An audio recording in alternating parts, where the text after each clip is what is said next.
artists such as yourself are hearkening back to a country music that hasn't been popular for a long time. Country music became this very glossy pop music.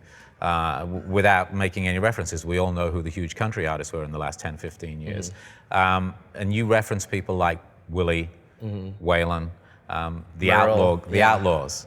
How much of you connects to that aspect of country music?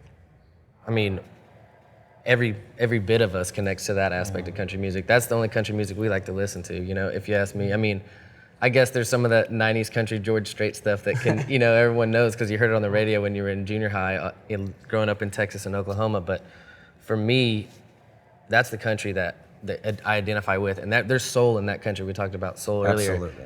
That's what's lacking from country music today, in my opinion. You know, it's like, I don't understand what they're singing about. You're singing about a truck or whatever it is. Those guys are singing about heartache and real life stuff that everyone can identify with. Well, one that really affected us, well, I don't even know if we call it a country record, but the Bird Sweetheart of the Rodeo.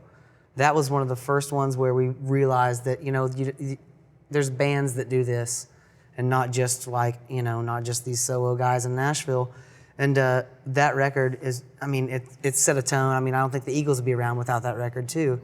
But Graham Parsons, that 60s country, and I think it also stems from the old like Merle Haggard, Bakersfield.